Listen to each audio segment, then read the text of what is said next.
शुरुआत करते हैं दोस्तों आज के न्यूज़पेपर के हम पीआईबी वाले हिस्से के साथ में। भूगोल के अंतर्गत जो मैप है उसका हम अलग से वीडियो बना करके डाल चुके हैं, इसलिए आज से हम जो है मैप वाले हिस्से को न्यूज़पेपर के साथ में डिस्कस नहीं करेंगे। ठीक है, आपको उसका एक सेपरेट से वीडियो मिल जाएगा।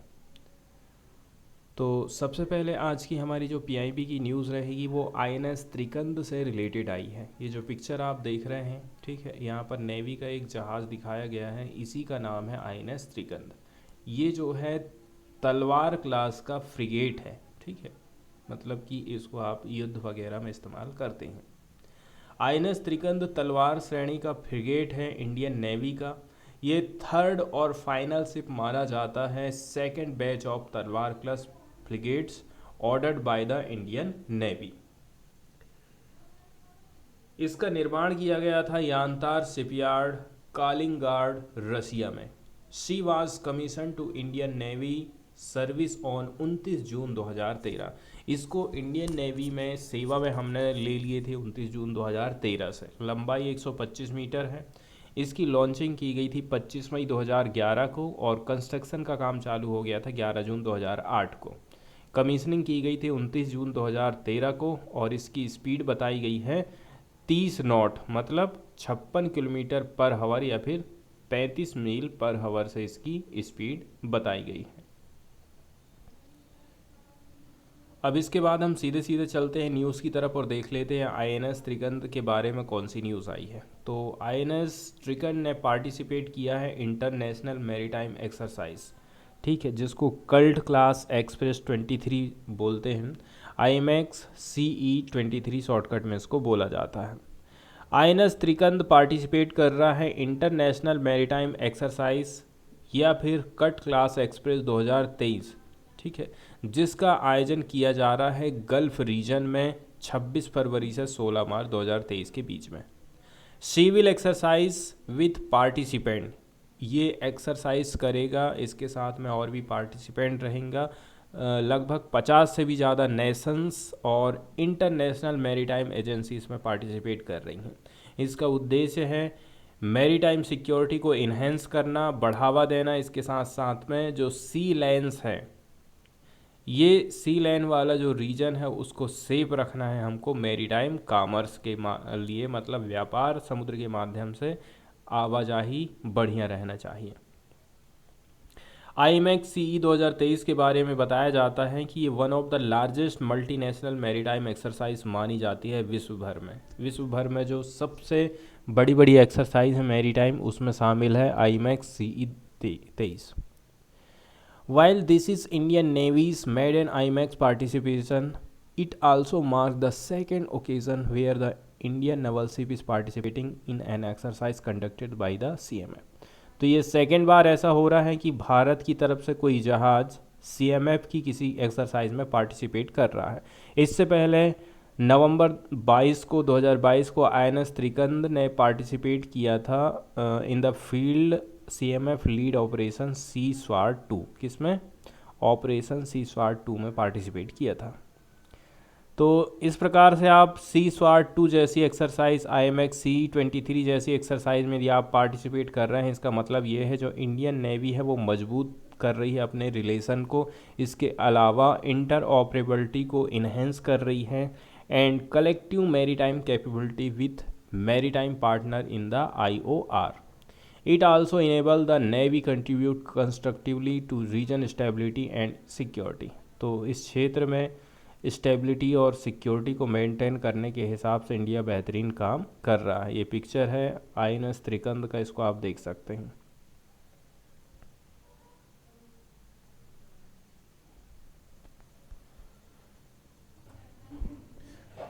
इसके बाद वाली न्यूज़ हम देखने वाले हैं द हिंदू की, जो कि अडानी के प्रोजेक्ट के बारे में हमें जानकारी देती है। यहाँ से श्रीलंकन FM फाइनेंस मिनिस्टर की तरफ से हमें कुछ जानकारी हासिल हुई है, जिसमें बताया जा रहा है अडानी का जो प्रोजेक्ट है वो कैसा है, लाइक एक गवर्नमेंट टू गवर्नमेंट डील है। तो इसका मतलब तो ये हो गया, यदि डील गवर्नमेंट टू गवर्नमेंट है तो फिर गवर्नमेंट जिस कंपनी को चाहेगी उस कंपनी को ये प्रोजेक्ट दिला सकती थी। इसलिए हमेशा आरोप लगाया जाता है केंद्र सरकार के ऊपर कि वो अडानी को हमेशा से सपोर्ट करते आई है, उसके हिसाब से चलते आई है। अब ये वाला भी प्रोजेक्ट जब अडानी को केंद्र सरकार की तरफ से दिया जा रहा है तो जाहिर सी बात है ये ज़रूर गवर्नमेंट टू गवर्नमेंट डील होगा ही। अभी कुछ समय पहले हमने इसके बारे में आपके साथ में जानकारी शेयर भी किया था, ये न्यूज़ आई थी, इसको हमने डिस्कस भी किया था। श्रीलंका ने अनुमति दे दी थी 442 मिलियन डॉलर का वाइंड पावर प्रोजेक्ट है। किस ग्रुप को दिया है? अडानी को दिया है। देखिए, जब से ये प्रोजेक्ट की बात चल रही थी श्रीलंका में, श्रीलंका के जो लोग हैं वो लोग खुश नहीं थे, चाहे वो अपोजिशन की पार्टी हो, चाहे वो वहाँ के यूनियन लीडर हों। उनका कहना है कि इतना बड़ा यदि प्रोजेक्ट आप किसी प्राइवेट कंपनी को दे रहे हैं, इसका मतलब ये है आप कहीं ना कहीं किसी न किसी प्रकार से उस कंपनी से प्रभावित हो सकते हैं, उसके डिसीजन हमारे देश को प्रभावित कर सकते हैं। ऐसा बहुत सारी उनकी चिंताएं थीं। तो श्रीलंका ने अनुमति दिया था 442 मिलियन डॉलर की 442 मिलियन डॉलर के वाइंड पावर प्रोजेक्ट को अडानी ग्रुप को। Clearance comes barely a month since Indian multinational conglomerates stock plummeted following US based short seller Hindenburg's damaging report on the group.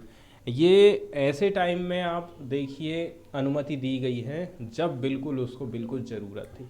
क्यों? क्योंकि उसके शेयर में जब गिरावट आए थे तो वो कंपनी एकदम कहना चाहिए घाटे में चली गई। उस घाटे को भरने के लिए तुरंत में आप देख रहे हैं 1 महीना के भीतर में ही ये प्रोजेक्ट की डील हो गई है। मतलब ये भी हो सकता है कि यहाँ पर गवर्नमेंट टू गवर्नमेंट बातचीत चली हुई हो कि इतना ज़्यादा यदि किसकी कंडीशन ख़राब है तो कम से कम ये प्रोजेक्ट तो हम उसको दिलवा दें।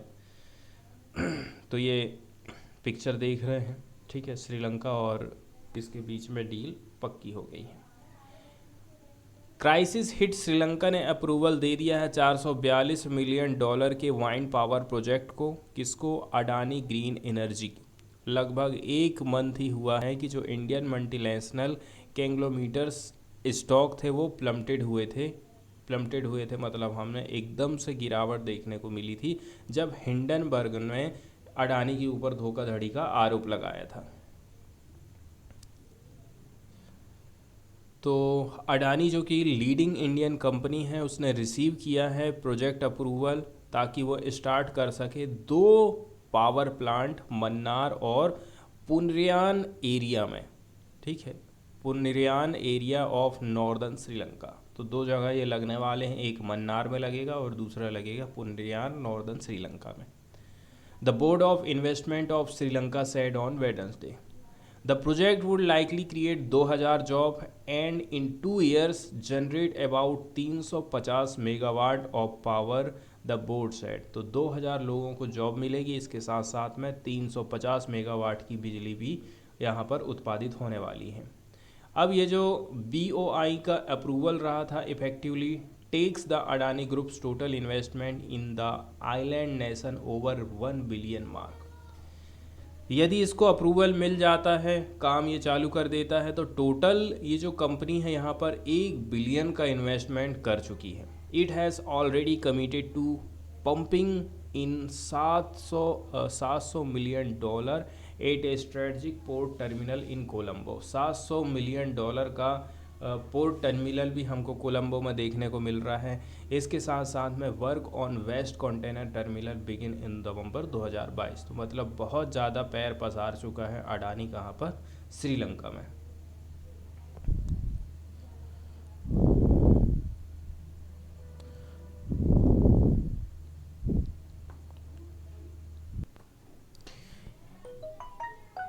इसके बाद वाली न्यूज़ हम देखने वाले हैं किस प्रकार से पुलिस वेरिफिकेशन कश्मीरी जो एस्पायरेशंस हैं उनको प्रभावित कर रही है।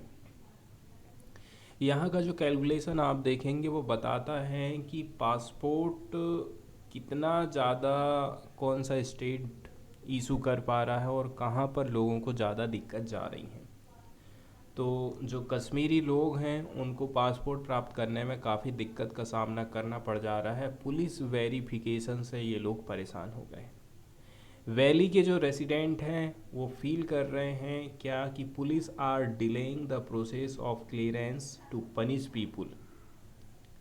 पुलिस डिले करती है ताकि लोगों को पनिश कर सके। Who may have relatives with separatist leaning, ठीक है, जो अलगाववादी लोग हैं उनके रिश्तेदारों कि पुलिस वेरिफिकेशन में पुलिस डिले करती है। 100 of applicant denied passport for security reason, बहुत सारे सैकड़ों लोग तो ऐसे हैं जिनको पुलिस ने पासपोर्ट देने से मना कर दिया है सिक्योरिटी रीजन के चलते चलते।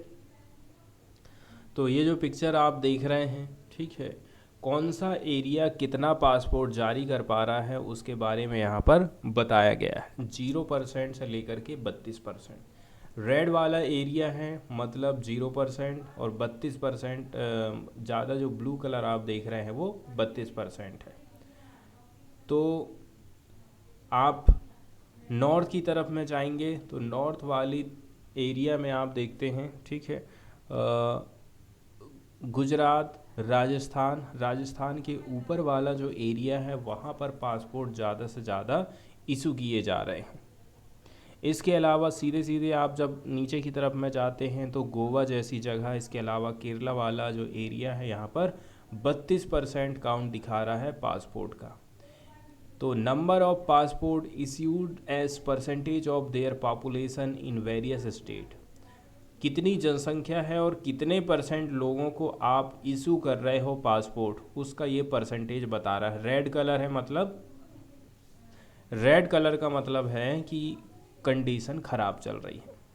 8 दिसंबर 2022 तक 10 लाख से भी ज़्यादा पासपोर्ट इशू किए गए थे जम्मू एंड कश्मीर में, S against 9.58 crore issued overall in India.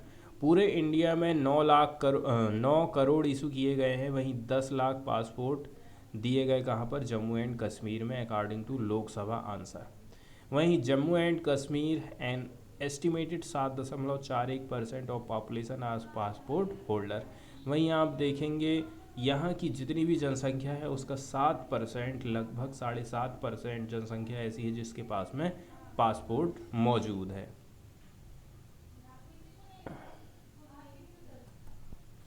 तो आप एक बात और समझ लीजिए, यदि किसी प्रकार से लोगों को पासपोर्ट नहीं मिल पा रहा है, इसका मतलब ये है यहाँ के जो लोग हैं, ठीक है, यहाँ के जो लोग हैं वो जॉब में उनको दिक्कत जाएगी, इसके अलावा एजुकेशन में उनको दिक्कत जाने वाली है। तो इस प्रकार से हम देख रहे हैं कि एक नया साधन मिल गया है अब लोगों को परेशान करने का इस वैली वाले एरिया में। After the centre ended Jammu and Kashmir special status under article 370 of the constitution on 5 अगस्त 2019। 5 अगस्त 2019 को 370 जो आर्टिकल है उसको हटा दिया गया, स्पेशल स्टेटस को रिमूव कर दिया गया सेंट्रल गवर्नमेंट के द्वारा। लेकिन अब लोग नए तरह से, नए तरीके से उनके सामने समस्याएं पैदा हो रही हैं। पुलिस, देखिए, पहले नंबर की बात डिले किया जाना, दूसरे नंबर की बात नो पुलिस वेरिफिकेशन या फिर एडवर्स पुलिस रिपोर्ट, 3 चीज़ें यहाँ पर देखने को मिल रही हैं जिसके चलते चलते सैकड़ों जो लोग हैं वो जॉब नहीं पा रहे हैं और ना ही उनको पासपोर्ट मिल पा रहा है। According to the top official source, these have reached a 5-digit mark in Kashmir, the highest in the past decade. कई सारे जम्मू एंड कश्मीर के जो पॉलिटिशियन हैं इसमें इंक्लूड है फॉर्मर चीफ मिनिस्टर महमूदा मुफ्ती और उनकी डॉक्टर, ठीक है, इल्तिजा मुफ्ती एलिड दे वर बीइंग डिनाइड पासपोर्ट। इनको ये लोग आरोप लगाते हैं कि इनको पासपोर्ट देने से मना कर दिया गया है और मुफ्ती कोर्ट गए हैं। इमरान हाफिज 46 इनकी उम्र है, एक डॉक्टर हैं, who works as an associate professor of interventional cardiology at the prestigious Sher e Kashmir institute of medical science, Srinagar में ये काम करते हैं मेडिकल साइंस कॉलेज में। was due to be promoted as additional professor last December after appearing in a series of interview। बहुत सारे interview हुए, इसके बाद ये क्या बन गए, एडिशनल प्रोफेसर बन गए थे लास्ट दिसंबर को। Though the other doctor were promoted, Dr. Hafiz is among 7 who were not allowed to join the new position. According to the institute's administration, police verification is pending in these cases. ठीक है, अब इनका promotion नहीं हो पा रहा है, क्यों? क्योंकि पुलिस वेरिफिकेशन पेंडिंग चल रहा है।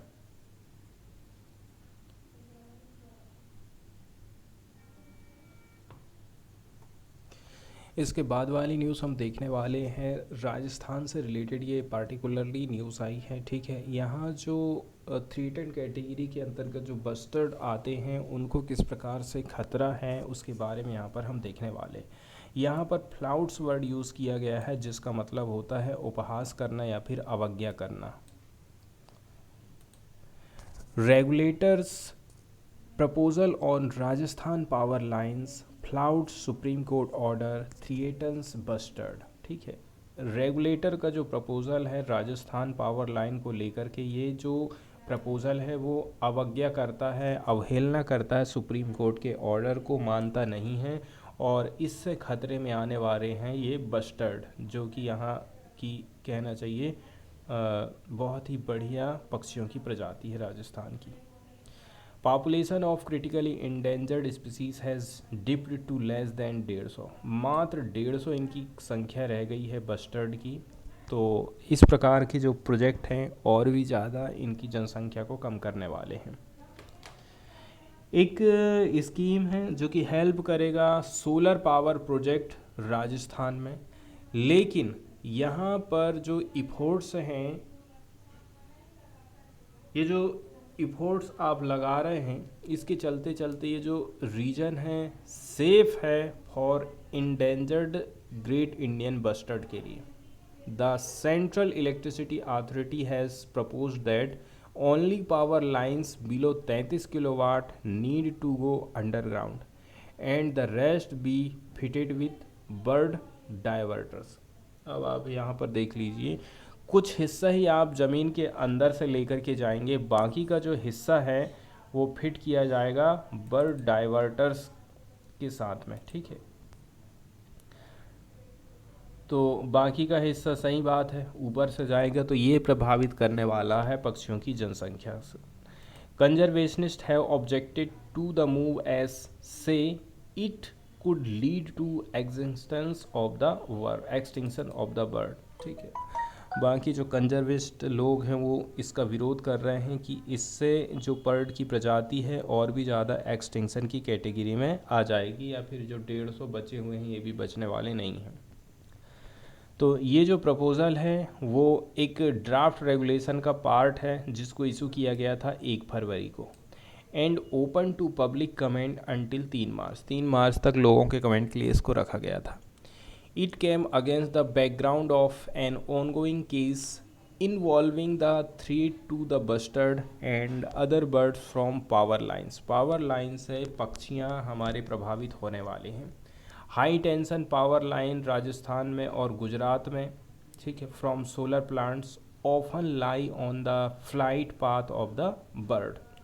ज़्यादातर आप देख रहे हैं राजस्थान और गुजरात की जो हाई टेंशन पावर लाइन है ना, उनके उड़ान वाले रास्ते से ही होकर के गुजर रही हैं। तो ये जो मैटर है ना वो पार्टिकुलरली चिंता का है। ठीक है, future of the Indian bustard as fewer than 150 of them remain, क्योंकि मात्र 150 से भी कम इनकी संख्या बची है। और जो एग्जिस्टिंग कंजर्वेशन मेथड्स है ना, इनकी संख्या को बढ़ा नहीं पा रही हैं। 2019 में जो पर्यावरण के जानकार हैं वो अप्रोच किए थे सुप्रीम कोर्ट, ठीक है, जिसमें 2021 में कुछ दिशा निर्देश जारी किए गए थे। Low voltage power lines in areas demarcated as priority and potential habitat of great Indian bustard in Thar and Kutch desert be pushed underground.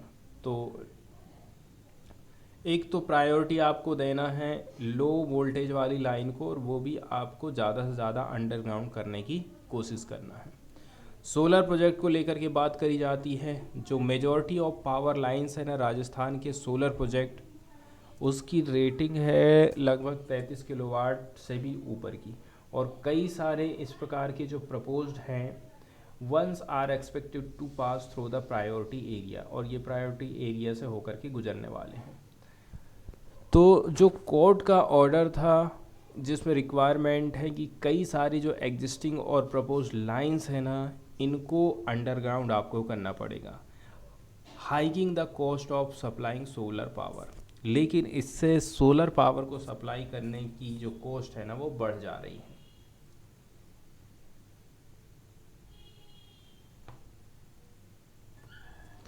इसके बाद अगली न्यूज़ हम देखने वाले हैं, 8 जो पॉलिटिकल पार्टीज़ हैं उन्होंने प्रधानमंत्री को लिखा है कि किस प्रकार से सेंट्रल गवर्नमेंट मिसयूज़ कर रहा है एजेंसीज़ का, ठीक है, अपने पॉलिटिकल विल को हासिल करने के लिए, अपने चुनावी जीत को प्राप्त करने के लिए। क्या लिखा गया है इसके बारे में आप यहाँ पर देख सकते हैं।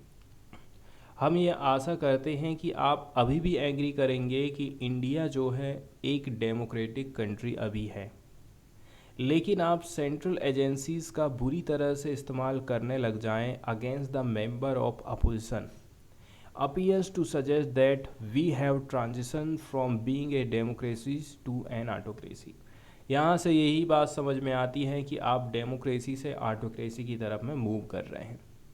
अगली बात लिखी गई है, the misuse of central agencies and constitutional office like governor की पोस्ट, चाहे वो सेंट्रल एजेंसी हो चाहे वो गवर्नर की पोस्ट हो, आप गवर्नर ऐसे लोग को बना दे रहे हैं जो कि बिल्कुल अगेंस्ट में चल रहा है, चाहे वो दिल्ली में हो, चाहे वो पश्चिम बंगाल में हो, चाहे वो अन्य राज्य हो, पंजाब जैसे राज्य, जहाँ पर राज्यपाल और मुख्यमंत्री के बीच में हमेशा टक्कर हम देख रहे हैं।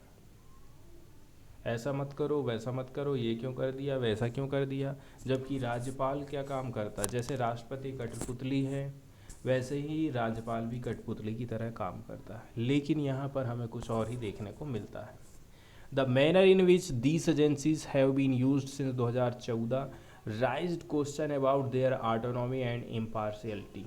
तो 2014 से इतना ज़्यादा आप ईडी का, सीबीआई के छापेमारी करवाने लग गए हैं, तभी से क्वेश्चन उठने लगे हैं इन संस्थाओं की ऑटोनॉमी का, ठीक है, कि ये स्वतंत्र होकर के काम नहीं कर रही हैं, केंद्र सरकार के इशारे पर काम कर रही हैं।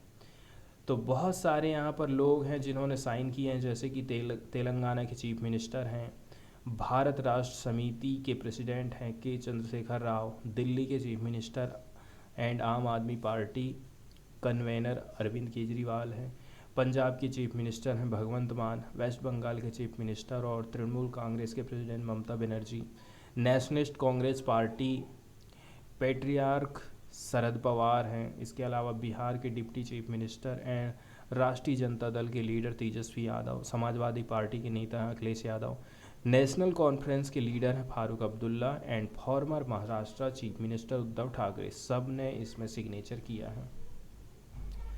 लेकिन अब आप देख लीजिए कि कांग्रेस यहाँ पर पीछे हट गई है।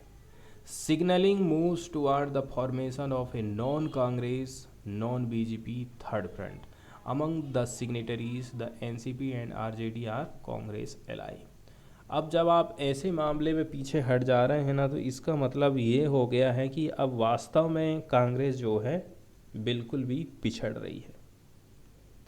और जब आप ऐसे मामले में पीछे हट जाएंगे ना, तो इसका मतलब तो यही हो गया कि आप जो है सत्ता में आना ही नहीं चाहते, आप लड़ाई लड़ना ही नहीं चाहते। इसलिए तो कांग्रेस आज के टाइम में इतनी ख़त्म पार्टी हो गई है कि दोबारा से उसके ज़िंदा होने की कोई उम्मीद ही नहीं बची है।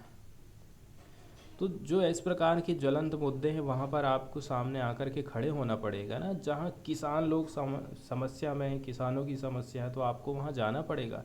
स्टूडेंट लोग कहीं धरना प्रदर्शन कर रहे हैं, लोगों को कुछ पसंद नहीं आ रहा, तो वहाँ आपको खड़े होना पड़ेगा, तब जा कर के तो आप सत्ता में आ सकते हैं। नहीं तो आप हमेशा से एक मिस्ड पार्टी की तरह ही रह जाएंगे कि पहले कभी कोई पार्टी हुआ करती थी। इसके बाद हम सीधे चलते हैं एडिटोरियल वाले पेज की तरफ और देख लेते हैं प्रमुख एडिटोरियल्स को। तो जो पहला एडिटोरियल हम देखने वाले हैं वो आयुर्वेदिक प्रैक्टिशनर से रिलेटेड है। मतलब ऐसे स्टूडेंट जो कि आयुर्वेदिक की पढ़ाई कर रहे हैं या फिर कॉलेज में प्रैक्टिस कर रहे हैं, तो वो कौन कौन सी समस्याओं को फेस करते हैं। तो hardship of career in Ayurvedic practice, इसके से रिलेटेड ये आर्टिकल लिखा गया है और क्या क्या चीज़ें कर सकती है गवर्नमेंट ताकि जो आयुर्वेदिक वाला जो फील्ड है उसमें लोग ज़्यादा से ज़्यादा पार्टिसिपेट कर सकें और ज़्यादा से ज़्यादा लोग आयुर्वेद के माध्यम से अच्छे हो सकें।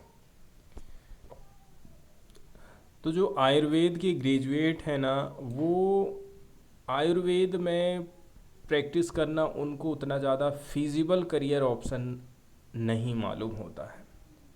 आयुर्वेद में जो आप ग्रेजुएट करते हैं, तो जब आपका ग्रेजुएशन हो जाएगा, ग्रेजुएशन के बाद अब जब आप सब चीज़ कंप्लीट कर चुके होंगे, तो उस टाइम में आपको लगेगा कि नहीं यार, हमने जो प्रैक्टिस किए हैं उससे हम संतुष्ट नहीं हैं। For a few idealist who consider this option, the hardship awaiting them are many. यदि आप आयुर्वेद की पढ़ाई करने के लिए जा रहे हैं, तो आप ये समझ लीजिए कि बहुत सारी जो समस्याएं हैं आपका इंतज़ार कर रही हैं। Despite the publicity campaign to promote Ayurveda, yoga, Unani, Siddha and homeopathy, हम देख रहे हैं कि कितना ज़्यादा प्रचार प्रसार होते रहते हैं, कई सारे कैंपेन चलते हैं जिनके माध्यम से आयुर्वेद, योग, यूनानी, सिद्ध और होम्योपैथी, जिसको आयुष बोलते हैं, इनको प्रमोट करने का काम किया जाता है। फैक्ट वाली बात यही है कि अभी भी इन सभी सिस्टम में ट्रस्ट डेफिसिट है, ठीक है, भरोसे की कमी है।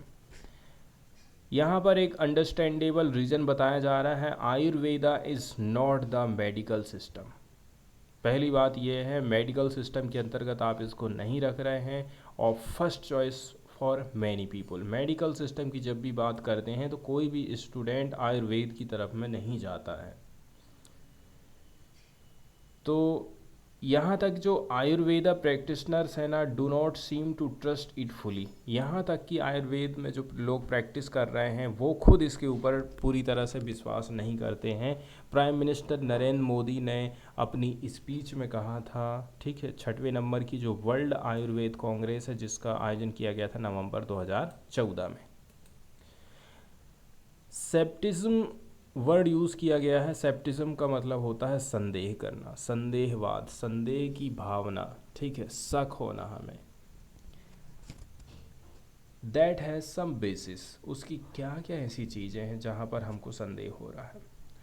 तो काफ़ी वाइड स्प्रेड, काफ़ी बड़े पैमाने पर हमें संदेह दिखाई देता है पब्लिक की माइंड में, ठीक है। आयुर्वेद की जो थ्योरी है वो कितनी बेहतर है कि नहीं है, इसको लेकर के पहली बात जनता खुद संदेह करती है, और ये जो प्रैक्टिस लोग करते हैं, ठीक है, उसका क्या रिजल्ट होगा, इसके ऊपर भी क्वेश्चन उठाए जाते हैं। तो ये जो संदेहवाद है ना, इसको आप जो है बेसलेस नहीं कह सकते। The Ayurveda establishment has failed to keep pace with the intellectual and scientific advances of the time के हिसाब से जो साइंटिफिक एडवांस हो रहे हैं, ठीक है, इसके अलावा जो इंटेलेक्चुअल चेंजेस हमको देखने को मिल रहे हैं, नई नई मेथड्स का, और भी शोध से आयुर्वेद से रिलेटेड शोध है, इनको आप इसमें शामिल नहीं कर पा रहे हैं। इस कारण से भी आयुर्वेदा पिछड़ते जा रहा है, क्योंकि ज़्यादातर जो रिसर्चेज होती हैं वो आयुर्वेद से हट करके ही आजकल हो रही हैं। तो और दूसरे नंबर की बात यह है, ट्रीटमेंट जो किए जा रहे हैं are made to escape straightforward experimental scrutiny because of their supposed rootedness in the theory, in suchness theories. तो आप ट्रीटमेंट के ऊपर भी बात करें तो सीधा सीधा इलाज करने की बात करी जाती है, ठीक है, तुरंत आराम लगने की बात करी जाती है, जो कि हमें आयुर्वेदा में नहीं दिखाई देता है। वहीं यदि आप आयुर्वेद की थ्योरी में चले जाते हैं, ठीक है, तो आप ये समझ लीजिए कि थोड़ा सा आप घुमावदार वाले रास्ते में चले गए हैं, दूर वाले रास्ते में चले गए हैं, लंबे टाइम वाले रास्ते में आप चले गए हैं, ऐसी थ्योरीज हमको देखने को मिलती हैं। तो इस प्रकार से जो मेजर रीज़न है वो है ट्रस्ट डेफिसिट। कहाँ पर? आयुर्वेदा में। Is it's diminished evidence based quality. तो एविडेंस बेस्ड क्वालिटी में भी हमको कमी दिखाई देती है आयुर्वेदा में। आयुर्वेद के जो ट्रीटमेंट होते हैं हम अच्छी तरह से जानते हैं कि स्लो असर करते हैं।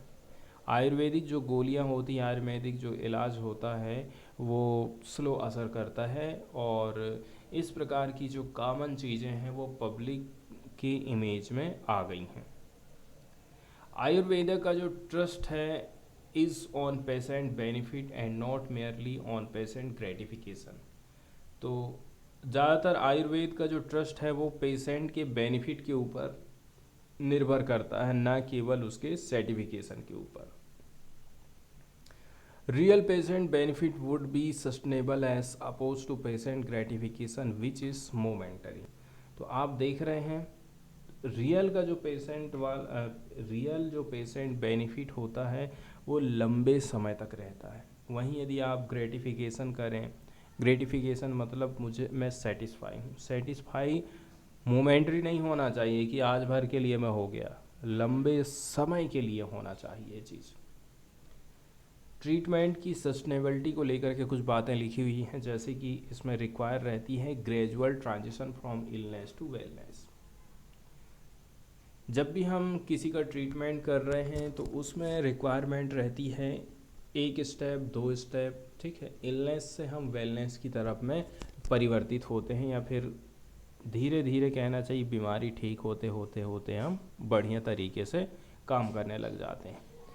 Sudden relief is deemed superficial and temporary. वहीं यदि आप ये कहें कि नहीं मुझे अब भी आराम चाहिए, तो इस प्रकार की जो बात है वो आपको तुरंत तो आराम दे देगी, लेकिन लंबे समय तक आराम आपको मिलने वाला नहीं है, वो टेम्पररी रहेगा। यहाँ पर इनफ मटेरियल हैं in medical literature today to substantiate the prudence of this approach at least in principle. तो ऐसे हमारे पास बहुत सारे लिटरेचर मौजूद हैं। The popular view of the Ayurvedic treatment are slow to heal is thus a half truth. लेकिन यदि आप ये कह रहे हैं ना कि आयुर्वेदिक जो ट्रीटमेंट है वो स्लो होता है, तो ये आधा सच है। इसको आप करेक्ट कर सकते हैं एप्रोप्रिएट पेशेंट एजुकेशन के माध्यम से। आप जो है रोगियों को सही सलाह दीजिए, तब जा कर के ही आप ये कह सकते हैं कि जो आयुर्वेदिक है ना इतना भी ज़्यादा स्लो बिल्कुल नहीं है। अब हम किसी प्रैक्टिशनर की बात करते हैं। यदि कोई नया और अनुभवहीन व्यक्ति है जो कि प्रैक्टिस कर रहा है आयुर्वेदा की, जिसने एंटर किया है field of Ayurvedic practice, would be greeted with these difficult realities of public perception. तो सबसे पहले तो उसका स्वागत ये सारी समस्याएं करेंगी उसको। As if this were not enough, he would soon discover that what has been generously handed over to him in his college training is a huge corpus of ancient medical wisdom where only a part is practically usable। सबसे पहले जब मैं college जाता हूँ तो मैं क्या देखता हूँ कि मेरे पास में बहुत सारी किताबें रखी हुई हैं, लेकिन उसमें से जो एंशियंट मेडिकल की चीज़ें हैं उसमें से कुछ चीज़ें ही मेरे काम में आ रही हैं। तो given that Ayurveda does not have a vibrant ecosystem of science and research, एक चीज़ तो ये ठीक नहीं लगती है कि हमें ऐसा लग रहा है ये जो आयुर्वेदा है ना इसके पास में ऐसा कोई इकोसिस्टम ही नहीं है जहाँ पर हम साइंस और रिसर्च का काम कर सकें। The poor practitioner has to depend on himself. अब प्रैक्टिशनर क्या काम करेगा, अपने आप में ही डिपेंड हो जाएगा और वो डिस्कवर करने लग जाता है ट्रीटमेंट को एंड अप्रोचेस को दैट एक्चुअली वर्क। अब साइंस और रिसर्च के ऊपर तो मुझे भरोसा नहीं करना है, मुझे अपने आप के ऊपर भरोसा करना है। मैं खुद प्रैक्टिस करूँगा, ठीक है, एक्सपेरिमेंट करूँगा। Shifting the usable part from the obsolete ones require prior experience. यदि आप एक जगह से दूसरी जगह शिफ्ट कर रहे हैं तो सबसे पहले तो आपके पास एक्सपीरियंस होना चाहिए, in knowledge of practice trend end of course A robust common sense. इसके साथ साथ में कॉमन सेंस की भी आपको ज़रूरत पड़ती है। अब इस प्रोसेस में इन्वॉल्व क्या क्या होता है, a lot of trial and error. आप बहुत सारे ट्रायल करते हैं, बहुत सारे आप से एरर भी हो जाती हैं with patient and predictably lead to an erosion of the practitioner's reputation. अब ऐसी यदि आप गलतियां करते हैं तो जाहिर सी बात है जो प्रैक्टिशनर्स है उसकी रेपुटेशन को यहाँ पर धक्का लगता है। After he arrives at a rough understanding of the condition in which his treatment are likely to work, it would become clear that Ayurveda can be used safely and efficaciously only in about 60 से 70% of primary care illness. और देखिए यहाँ पर बताया जा रहा है यदि आप बढ़िया तरीके से प्रैक्टिस कर लिए हैं, आगे आप पहुँच गए हैं, आपको ये पता चलेगा कि जो प्राइमरी केयर इलनेस है, प्राइमरी वाली कुछ जो बीमारियां हैं, वहाँ पर आप 60 से 70% हिस्सा ही बीमारी का ठीक कर पा रहे हैं. For the rest patient interest would necessitate completing Ayurveda with modern medicine. अब आगे की जो चीज़ बची हुई है 30% की, वो पेशेंट के इंटरेस्ट के ऊपर निर्भर करता है और वो ज़रूरी बना देता है आयुर्वेदा को मॉडर्न मेडिसिन. बाकी का हिस्सा आप मॉडर्न मेडिसिन से उसको कंप्लीट कर सकते हैं. लेकिन ज़्यादातर जो स्टेट हैं वो मना कर रहे हैं मॉडर्न मेडिसिन को. ठीक है कि आप जो है आयुर्वेद के साथ में मॉडर्न मेडिसिन को रख के मत देखिए. By Ayurveda graduate and consequently the practitioner find himself crippled again. फिर ऐसी कंडीशन में वो व्यक्ति फंस जाता है. And fewer footfall in his clinic would be the sad consequences. इसके बाद आप देखते हैं उसके क्लिनिक में ज़्यादा लोग जाना बंद कर देते हैं. अब इस स्टेज में क्या होगा? The gratitude of a loyal patient alongside a few unusual recoveries remain the sole incentives that keep him alive as a practitioner. अब मैं पूरा अच्छी तरह से किसी का इलाज ही नहीं कर पाया हूँ, अब क्या होगा? मैं डॉक्टर नहीं बन पाया, मैं एज ए प्रैक्टिशनर ही ज़िंदगी भर काम करते रह गया. हम देख रहे हैं कि रेगुलर न्यूज़पेपर के कॉलम में, टेलीविज़न के शोज़ में, सोशल मीडिया की साइट में, ये सब के सब जो है पेशेंट को फंसाने का काम करते हैं, मतलब गलत गलत जानकारियां देने का काम करते हैं. The reticent council of decent Ayurveda physician often get drowned in the cacophony of the tall claims made by this charlatans. और आप देखते हैं कि ये जो है गलत सलत जानकारी देते हैं लोगों को और इसी से ही आयुर्वेदा फिर बदनाम होने का काम करता है.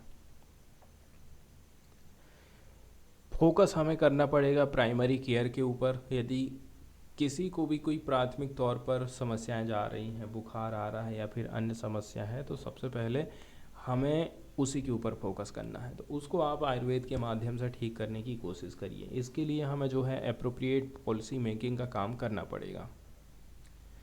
तो एप्रोप्रिएट जो पॉलिसी मेकिंग है ये सॉल्व कर सकती है बहुत सारी इस प्रकार की समस्याओं को that well meaning Ayurveda practitioner face. और हम ये भी अच्छी तरह से जानते हैं कि जो प्राइमरी केयर डॉक्टर्स होते हैं ये इंडेंजर्ड स्पीसीज हो गए हैं आज के टाइम में इंडिया के हेल्थ केयर सिस्टम में. हमें प्राइमरी केयर को रिजुनेट करना है, फिर से नया करना है. If a country is to secure the health of its citizen, यदि आप समझते हैं ये कि हमें हमारे देश के नागरिकों को क्या करना है, सेव करना उसके हेल्थ को. Ayurveda graduates can contribute enormously toward this rejuvenation if trend properly. इसके लिए हमें सबसे पहले तो जो आयुर्वेदा के ग्रेजुएट करने वाले लोग हैं उनको सही सही ट्रेनिंग देना पड़ेगा. तो प्रॉपर ट्रेनिंग की बात करी जा रही है आयुर्वेदा के ग्रेजुएट्स को.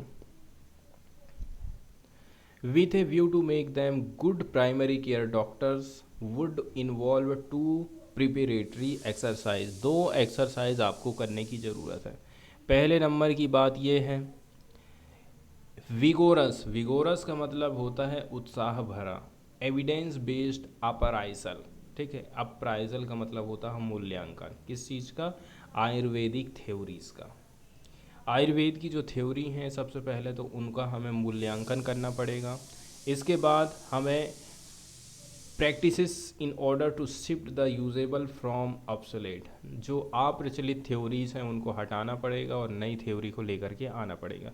दूसरे नंबर की बात यह है हमें अलाउ करना पड़ेगा आयुर्वेदा ग्रेजुएट्स को कि आप प्रैक्टिस करिए मॉडर्न मेडिसिन को in stipulated primary care area. Stipulated मतलब आवश्यक शर्त के रूप में.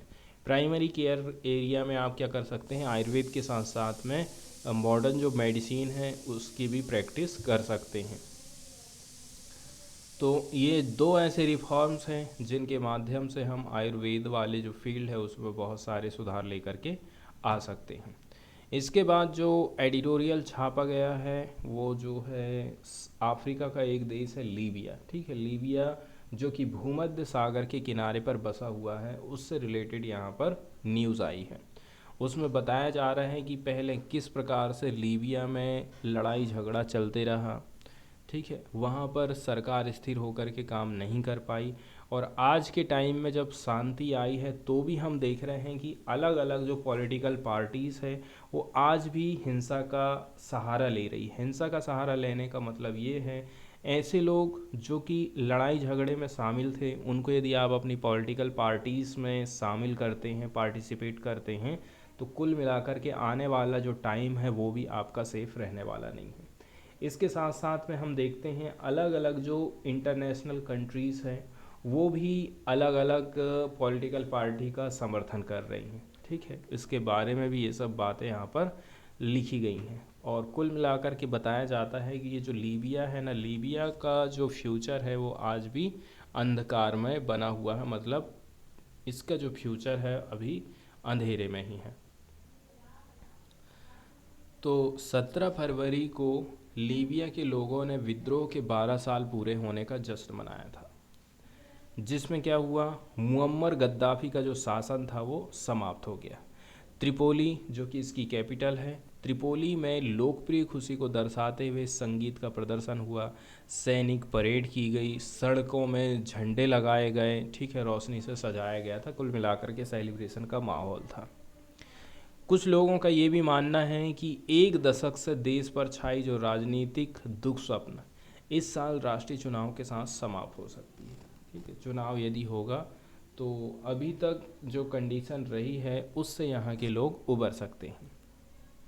पिछले साल 10 फरवरी को लीबिया ने 2 प्रधानमंत्रियों के होने का संदिग्ध गौरव हासिल कर लिया था, गद्दाफी के पतन के बाद से युद्धग्रस्त देश को परिभाषित करने वाले द्विपदों की परिणति को चिन्हित करते हुए। तो 2014 के बाद से लीबिया में सत्ता के 2 केंद्र रहे हैं।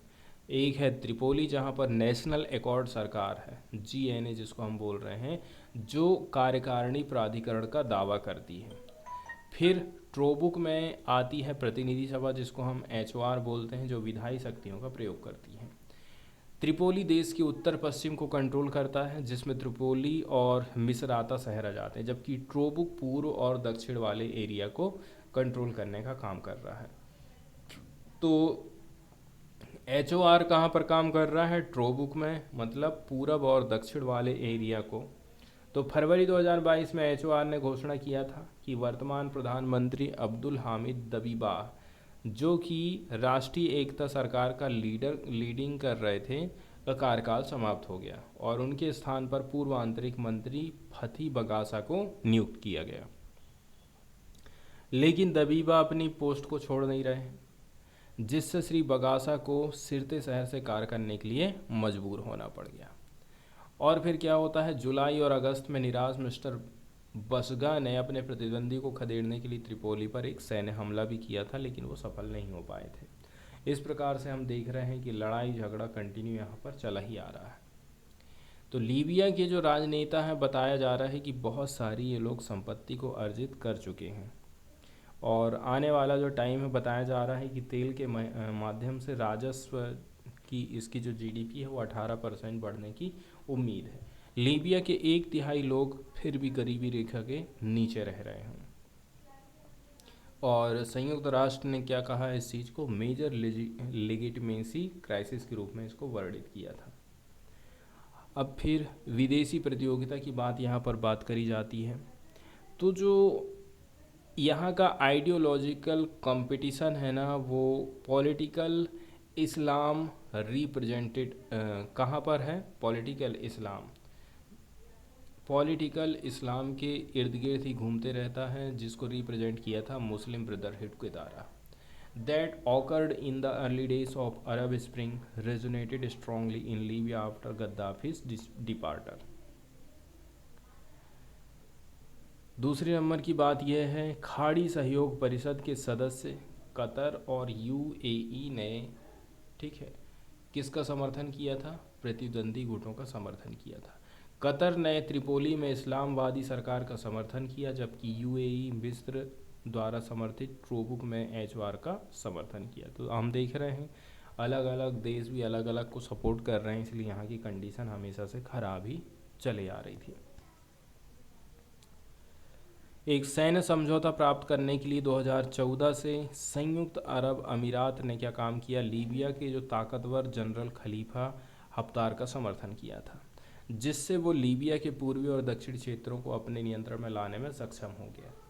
फिर अप्रैल 2019 से उसने अपने त्रिपोली पर बड़ा हमला किया। संयुक्त अरब अमीरात ने सैकड़ों ड्रोन हमले, हथियार और जेट ईंधन के साथ आक्रामक का समर्थन भी किया, ठीक है। और